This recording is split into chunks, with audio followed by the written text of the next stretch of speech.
Guess what's coming back? Huh? My first Sebenza. No way. This will Dude, this is the 7th. 9th. What? Wait, the one that has all the milling on the show side? Is this the one that has your wife's, or not your wife, your guys' Oh. That's the carbon fiber one. This one has my Instagram name engraved on it. Yep, on the butt. Yep. Oh my god. Is it a 21? Yeah. Oh, that's sick. The 9th The very first one I bought in 2016. Who has it? Greg Leach. Oh, he's bringing it back. I texted him the other day like, so, do you still have this? That's cool. Oh my gosh, that'll be gone next month. I'll sell it to Evan for what I'm buying it for. We'll talk later. Getting it back for $200. Oh. That's what I sold it to him 200. Yeah, I got cash. I'll give you right for. Yeah, now. when I needed a... Oh, that thing is shredded though. Was it really shredded? It's not that bad. It's been Is that the one where it's been anodized? It's been anodized a few times. Oh gosh. All right, we'll talk. The blade's probably this thin. The lockup may be like Really late. over 100%. It goes past the blade somehow. Built for hard use. It might have a little bit of lock rock.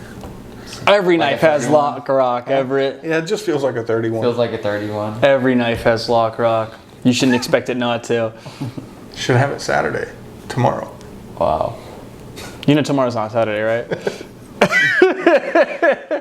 You say that. This is the 3rd time you said that. Tomorrow. This is Tuesday. Right. Yeah. But when this comes out on Friday and people are watching on Friday afternoon, Yeah, but then they're gonna think that we film, edit, and post in the same day. You're no, living in the we're future. just being proactive and living in the future. Because if they watch it on Friday and we say it happens on Saturday, They know it's today. What's up, guys? Welcome to episode 10 of the Rec Report. I'm Evan. I'm Riley. and I'm Everett. And today we're going to be talking about... I totally forgot what we were going to talk about.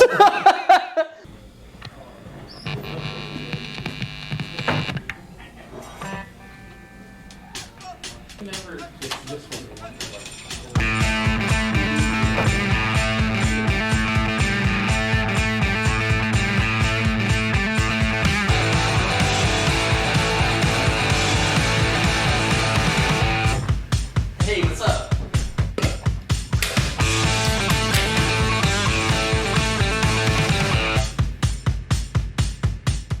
So as you guys know, our website is riversedgecutlery.com. We're always looking to make the site a more enjoyable experience for you guys, whether or not you're looking for information or if you're just shopping around for knives and gear. So if you wouldn't mind taking a moment to look over the site and then down in the comments below actually letting us know what you'd like to see added, something you'd like to see changed, anything like that. We're constantly trying to make the site better and we're kind of in a mood of change right now. Yep. So, you know. Changes. Yeah, so just let us know if there's anything you would change. No holds barred. It's not going to hurt our feelings. Put it down below. We would love to hear you guys' feedback. All right, guys, so I just want to kick it off with, there was another user-generated comment down below. This one was from Me With Knives here on YouTube. Shout out. I know he's been watching the channel for a good long I time. thought you were going to say this one was from you. This one is from me. I'm also a user. No, this one is from an account called Me With Knives here on YouTube. And they've actually been watching the channel for a good long time, which is awesome. So shout out to you. Thank you so much for watching. And their question was whether or not we seek out reasons throughout the day or throughout the week, whatever, to actually use our knives, maybe even unnecessarily. Oh, yeah. 100%. Anytime there's an opportunity to open something, it's got to be done with my knife. No matter what. No matter what. No matter if it's been specifically designed to be opened by bare hands, like a chip bag or If something there's like that. a cutout that says press here, Yes. I will cut that section out. Yeah, like you're opening up a box of like mac and cheese or something that should be just torn open. You're like, Or like what really bothers me are sometimes lines on bags, like they'll have the dotted line Yeah. with the scissors. Yep. They never put a knife on it. yeah. You always open it with a knife. It's so much easier than using scissors. Well, Riley, knives are scary, man. They're always scary. So if I saw a knife on a chip bag, I'd be like, you know, it's just jarring, and you don't want to see that. I can tell you the last time I pulled a chip bag open. Oh yeah, if you have your knife on you and you open a chip bag regularly, you're doing it completely incorrectly. I want that crispy, clean line. I don't care if you're opening a box of cereal. I don't. You know how like you can close a box of cereal because there's a little tab? No, I want you to cut down the middle of the box and have to tape it closed when you're done. Like Pringles, you can't stick your hand down the tube. Oh, You just always chop cut the tube. Wait, you guys actually do that? Always So cut you the don't get tube your in half. hand stuck there. You eat to the point that your hand doesn't fit. And then you cut the tube. I was watching Crazy Russian Hacker a couple years ago, and he would take a piece of paper and like fold it so he could shove it in and then pull the Yep. chips out. I just thought it was kind of boring though. You just chop the top off, you know? And when he pulled the all the Pringles out, would they all just be like fanned out like on Yeah. top of the paper? That's actually Ready to kind of go. sweet. All right, well I know. Yeah, this all makes sense to me. I mean, you guys chopping over Pringles containers, that seems like a... Your hands probably still fit to the bottom. of the Okay, Yeah. I've never had that issue, so I don't know why you guys would need to be chopping open Pringles containers, but talking about your hand getting stuck, you gotta let go with a Pringle to get your hand out. Yeah, and then it's just been a lost mission. It's like the monkey with his hand in something, he can't get it out while he's holding the banana or whatever. That's you. Oh yeah. All right, so we can definitely confirm that that is something that we do. If you're that kind of guy, let us know down below and let us know the weirdest use that you have for your knife throughout the week. But, you know, We just admitted that on camera. yeah. Yeah, that's a tough look for you too. I'm not going to lie about that.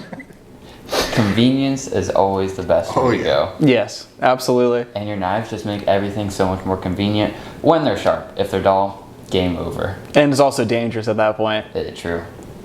All right, guys, so something to carry over from what we've been talking about for the last couple of weeks is what do we want to see from different knife companies coming in 2022.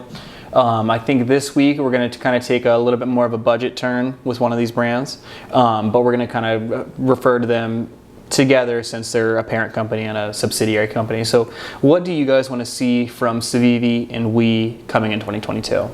So from Civivi, they need to make the button lock Elementum with a flipper or a thumb stud.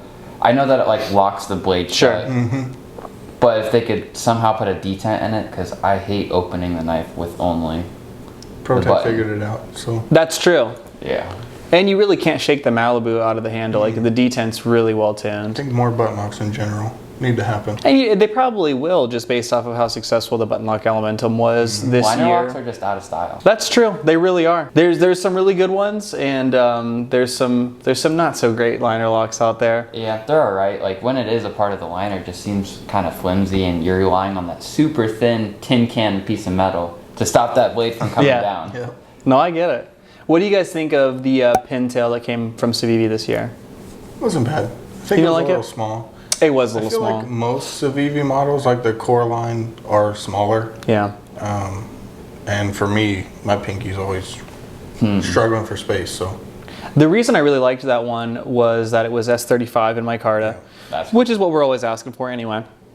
But in addition to that, it had thumb studs and a flipper, and both functioned really, really well. So it was just a fun, fidgety knife to play with, in my opinion. Yeah. It's definitely a little bit more expensive than the Elementum, but I think it kicked the socks off of the standard Elementum, you know? With that blade steel upgrade, it was really, really cool. But how about you, Ev? What do you want to see from There's Civivi or we? couple things that I would like to see. They've kind of proved that they're willing to do it with the banter and the baby banter by like kind of cross branding certain Yeah. designs. So maybe take the Elementum or some of their more popular models over to the Wii side, give it tie scales, upgrades in steel, stuff like that. Yeah. Like a full tie Elementum would be sweet. Oh, yeah. Yeah. And then also, the baby banter is such a cool platform. But I'd like to see it in the normal size. Yeah. It's basically a banter with a finger choil. That would be really cool. Or even bigger than the standard banter, because I know you want an XL banter. baby banter. Exactly. That's even larger than the standard Imagine banter. like a giant brick. Well, it probably still would function really, really well. It'd be cool. I like what you're saying about taking like the Elementum, the Odium, like some of like the cool models from Civivi and upgrading them with a Wii treatment. Even as little of an upgrade as just switching over from the thinner kind of sheets of G10 that Civivi uses on top of a steel liner, and then go into like a nice thick sheet of G10 that has a nested liner, Right. like the banter. I think that would change the knife completely. Maybe make it a little bit bigger, like we're always asking for. But like a 20 CV or S35 VN. Yep. With like a nice thick slab of G10 Elementum, I would totally be in for that for like 120 bucks. Yep. That would be really cool.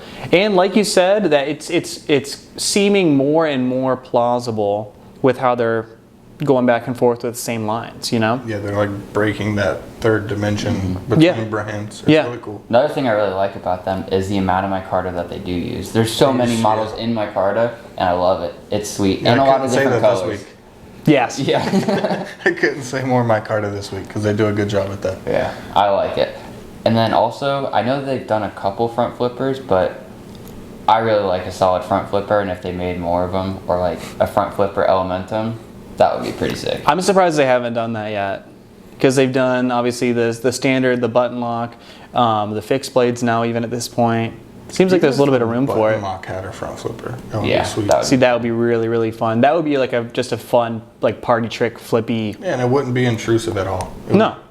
And you could still open it with the button, like the standard button lock Elementum right now, which I think would be really cool. It'd be awesome. For me, I would like to see we kind of going in the same direction as what they've done with the Banter, which is super understated, all function, no crazy labels or, I mean, they always do a good job of not throwing crazy logos or anything on their knives. But if you look back, especially in the past, We has had a tendency to make some crazy looking knives. Super high quality all of the time. Like they don't come out with something that doesn't function flawlessly in my experience. But they used to make a knife called the Protech. I always want to say Praxis because that's a Civivi model, but it was a Protech. It was like a 3 1/3 inch blade, M390, G10, and the only thing that was like a little bit out of left field from it was that it had a blue liner on it. But it was such a nice knife, and I think they were like $140. But that really gives a lot of other knives in that price range a run for their money. And it wasn't crazy looking. It didn't have skeletonized like spider legs as the handle, you know what I'm saying? Like I always just feel like they kind of go like the alien direction, but not always, but a lot of times they go the alien direction. So I think it would be cool for them to kind of pare it down a little bit, do something a little bit more practical, a little bit more understated, you know? Oh yeah. Because they're a great OEM. They make great knives. So I heard that Civivi, that brand is coming out with another low line. Oh yes, yeah. Let me look it up because Eric told me that the other day. What was that called? Time to phone a friend. We'll see if he answers. Hello. Hey man, what was that Civivi subsidiary you were talking about yesterday? Sencut. You know how to spell it? Like SENCUT or something like that. Thank you, sir. That's all I need. All right, so we figured it out. All we had to do was tell Regis Philbin we wanted to phone a friend. And we figured it out. The new brand is Sencut. I am hearing that it's a subsidiary of Civivi. I haven't seen any like documentation of that yet. But they look cool. They look. We'll throw some pictures up of these guys here, but they're all like under $40. So essentially what they're doing is taking Civivi, bumping it up a notch. That's what it creating seems. A new low line. Yeah. Nice. Which is kind of cool because Civivi really has progressed over the last couple years in creating super sick models. Yeah. That there almost is an open spot for another line. I totally agree, and it looks like they're using 9CR, 18 MOV. And is that the one that's really similar to VG10? Or is that 10CR something? It doesn't matter. they're slotting, yeah, like you said, they're slotting this one below. I'm hoping that what they'll do is kind of either they'll take the models in Civivi's lineup that are still made in 9CR and crank them up a bit, or maybe they will relegate those models down to Sencut. But that would be really cool. So with this going forward, do you think that they would eventually cut out their top of the end line because it's not as popular anymore? Or do you think there'll always be a spot for it? Well, what if they just make their high-end line like what we refer to as like right now? What if they just made that all $200+? Yeah. So this is under 40. Civivi maybe rocks it up to like 120, 130 bucks, and then is just whatever is above that. That'd be kind of cool. Yeah.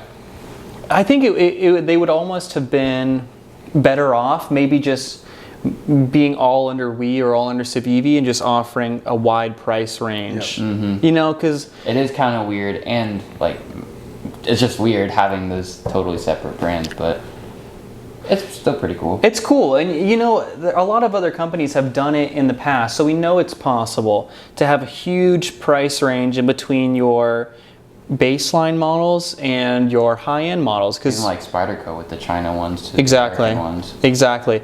Like you can get a $40, or you can, okay, if you want to crank it down even lower, you can get a $30 Bird, BYRD, and then you can go and spend $300+ on a Spyderco Drunken. You know, so I think that's actually really cool. But for me, like I said, I just want to see some of the more practical, normal-looking Wii models either be brought back from the dead, like the Protech, because I think that would be a I don't popular think I've knife. even seen that. I'll show you. I'll Did show that you one right now. have the star hardware? It may have. Let me show you. Like, it's just a basic, Super simple design. just a simple knife, but it's an M390. Man, I think that's so cool. I don't like that one, but I think that's just a nice knife. That is cool. I like the shape of it. Yeah, it's just very basic looking. It had their old logo on it. That old kind of like crazy line logo. Yeah. But I think if they brought that back, I think it would sell quite well. So cool. Down below, let us know what you guys would like to see from either Civivi or Wii or Sencut in the year 2022. I always like to hear what you guys have to say. All right, guys, we got a lot of good comments last week on what knife the great gentry of REC thought the protagonist James Bond would carry. I think they were all really good suggestions. There were a some ton really of cool ones comments the other about one. it too. Yeah. That was fun. Yeah, because I mean that's a fun question. And so a lot of the comments down below were also like, it's kind of obvious that James Bond would carry a knife. It's obvious that John Wick would carry a knife, and we know what knife John Wick would carry, but doesn't mean we won't do them next week. But how about some people that are celebrities but aren't necessarily known for violent action movies? You know what I'm saying? So this week, not that he's not in his share of action movies, but what knife do you guys think that Dwayne "The Rock" Johnson would carry? Either in his real life or as one of his characters. So I'm gonna go with real life. Okay. I think he's actually carrying a Spyderco Dragonfly. It sounds perfect. Like, he doesn't want to be showing it off, and I doubt he does anything super hard use. I don't know what he does, but I think it fits pretty well. I'm gonna raise you one. I know that he's around the water a lot, Yep. being like on the West Coast. So I'm gonna say Dragonfly Salt. One thing about the Dragonfly Salt series is they're all in H1. I wish they made an LC200 and Dragonfly. They will eventually. I would. With the green scales. Yeah. That'd be sweet. They're kind of running in the line right now with the LC200 and stuff. I think they'll release it eventually. How about you, Ev? I kind of have a couple. Okay. Either an XL Recon cold steel, Oh hell yeah. like Tonto, like Yeah. old school cold steel, or a Lon Humphrey Hickok buoy. Oh, I could Could you totally see him having that. it strapped on his belt, just Yes. walking around like he does, like. Yeah. The Hickok buoy is a sweet knife. 52-100. That's a Just in really the gym with a Hickok buoy on. yeah. Or the double-sided plastic cold steel ballet song. Yes, that would be hilarious. Because he's like in LA, and you're probably not allowed to have any knives in LA Now that are I metal. think about it, the Dragonfly probably would be it because he's Yeah. in the gym nonstop. Yeah. So I think like it seems perfect for pretty- gym shorts. Pretty good. So I'm gonna go the complete opposite direction as you two guys. I think that he would carry a Benchmade because they're a little bit more mainstream than a lot of these other companies. And I think the one that he would carry isn't the Adamus, the obvious choice. Adamus. Let us know in the comments. Yeah, let us know in the comments. Is it Adamus or Adamus? I think it's Adamus, but I say Adonis. I think that he would carry a Presidio full size, the aluminum version, not the CF Elite version. What's the one on bearings? No, none of, or the Anthem. Yes. I Yeah. think he'd be carrying. If it was a Benchmade, it'd be the Anthem. I could see him carrying an Anthem. Maybe it was a gift or something. A gift. Yeah, you know, that's kind of a nice gift to give someone. But I think if he's buying it for himself, he's going in the store, he's holding all these knives, he's going to like the aluminum milled handles on the Presidio, the full-size one. I think he's Yeah, I rocking guess. with that. Just carrying him an undie. Yeah, just a little... he can't. He's reverse flicking him a nod. Yeah. He just has it in one finger, like. Well, you know. So let us know down below, guys. What knife do you think Dwayne "The Rock" Johnson would carry? And if he's ever been photographed carrying a knife, let us know what it was, because I know one of you weirdos would already know that. Random fun fact, but Post Malone is a huge Microtech fan. No way. Yeah. That's He so has a bunch of cool. Microtech. That's sweet. All right.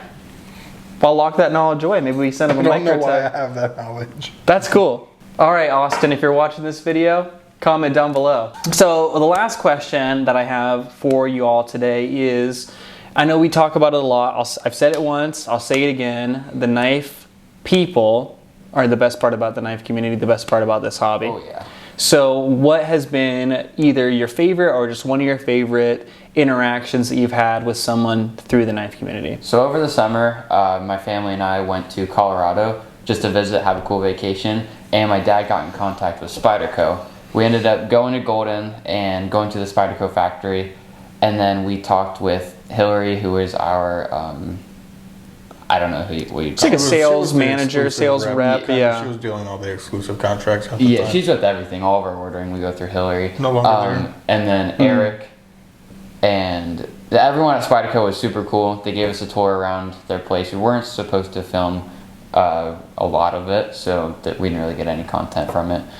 Anyway, super cool interaction. Everyone there was extremely nice, so that was probably one of my favorite interactions in the knife community. And I would imagine it's a really, really nice facility as well. It was surprisingly fairly old. Really?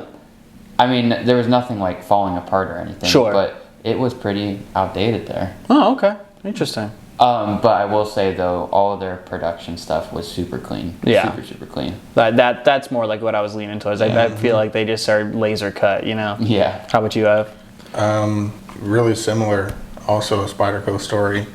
The first blade show I went to with the shop, Ken and I kind of standing in the corner like schoolgirls, like pointing over at Sal, working at the Spyderco booth, like, go ask him if we could take a picture.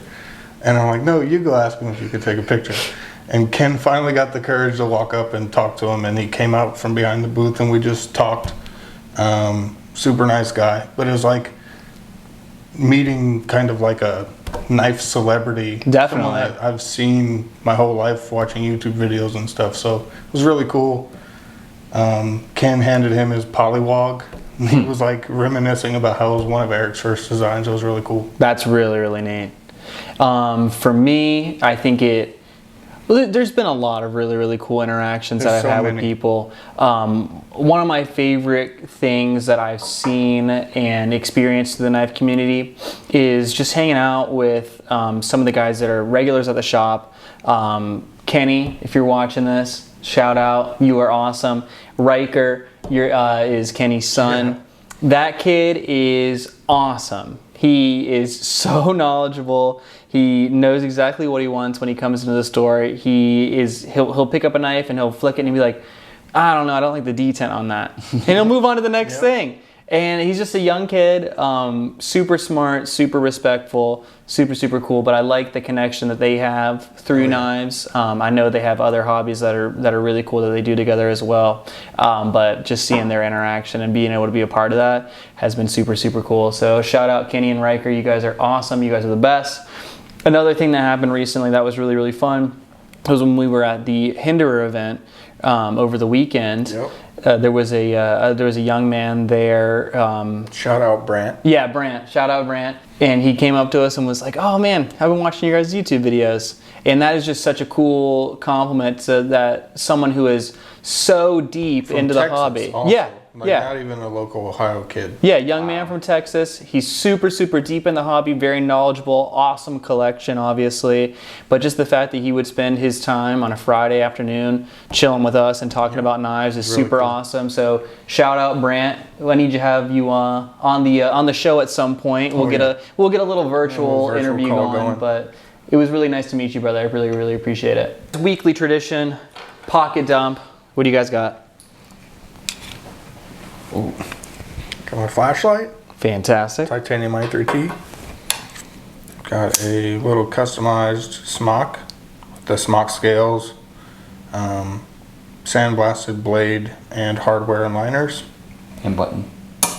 Yeah, everything on there is just completely matted out. And a Diplomat arrow Oh yeah. with fountain pen. Hell yeah. Riley, what you got, boss? I'm rocking the Spyderco Minix 2 Lightweight. This is the Cutlery Shop exclusive and S90V with the blade Cerakoted Northern Lights. That one just hasn't left the pocket, has it? No, I carry it every day. Did you carry it over the weekend when you were in Michigan? I did. I even Nice. had to bleed out a salmon with this guy. It was pretty cool. That's cool. And you just run it in the stream because it's S90V, so it I doesn't just matter. washed it Yeah. off. There's no corrosion as far as I can see. Most of the blade is coated though. Yeah, and S90V is super stainless, so you're vibing with that. I got my Microtech manual SOCOM Elite here. Still, Expecting intruders. yeah, just in case. Still cutting open bags of vegetables. Yeah, this is the, okay, if you guys are ever wondering what the best knife to slice open bags of frozen vegetables is, I think this is high in contention for that. I know you're probably looking at it and saying that's not very thin behind the edge. You know, if you need to cut like 1,000 bags of vegetables, this will do it. Alrighty guys, so let us know what you're carrying on this lovely Friday afternoon. Ev, I hope you got some Cerakote stuff for us this week because the people are asking for it. First things first, a little 3 River. Blacked out everything. Hardware, That's cool. blade, thumb stud, pocket clip. That's So really, they really do nice. some DLC models Yeah. in-house, but they're extremely hard to get and they're very few and far in between. Are there liners DLC? I don't know, Yeah, I don't think I've ever seen one in person. Yeah, I haven't either. but this guy was like, just let you guys take care of it. So he got his blacked out Yeah. 3 River, which looks insane. Super, cool. super gorgeous knife. And I don't know if you guys know, we actually carry 3 Rivers, but it's a kind of, we're one of only 2 dealers, right? Yep, 2 brick and mortar. And it's a kind of deal where we can only sell them in store. So if you're ever in town, stop in if you're a 3 Rivers fan because they are awesome knives and you kind of need to feel them to believe Oh them. yeah, But I see a Vero bag over there. there is. This is a local customer, a friend of ours. He bought one of these on the drop Yeah. we did and immediately just said, keep it, have fun. So he wanted white and blue. We went with That is insane. blue clip, That is back closer clean. and hardware, and the blue finger hole. I don't know what they call it. I don't know. The V groove or something Yes, like that. something like that. But super clean. Let me see that. Is this Mohammed's? Oh yeah. That's really, really cool. Man, that white just looks so He's clean. got so many cool Cerakoted knives now. He's got so many cool knives in general. His Yeah. collection. Mo, do you want to be on an episode of the Rec Report? I'm sure the guys would like to see what you have in your collection. I'll have to get him pulling up in the Evo. Yes, that's true. That's true. Thanks, Ev. Yeah, man. I know everyone's always asking to see your Cerakote work. The Cerakote shop is always linked down below, so if you're interested to see more of what these guys do on a daily basis, go click the link down below and you can shoot Everett an email and get something done. Oh yeah. It's really easy and it turns out really freaking cool. We're having fun. And so before we wrap this up, we're gonna do our $50 winner. This one is from the What Knife Would James Bond Carry video, episode 9. 71 unique comments. Wow. The odds are getting worse and worse every week Yeah, as we they get more are. and more comments. Better get your comments in now. Is this gonna work? Here we go. Michael Duke, you are our $50 winner. I see his comments all the time. Shout out to you, Michael. Leave us a comment on this video and we'll get you hooked up. Alrighty guys, thank you so much for joining us on episode 10 of the Rec Report. Let us know down below what are some things you want to see from we and Civivi in 2022 and what knife you think The Rock would carry. I really appreciate all the support we've been getting over the last couple episodes. You guys are the best and we'll catch you guys in the next video.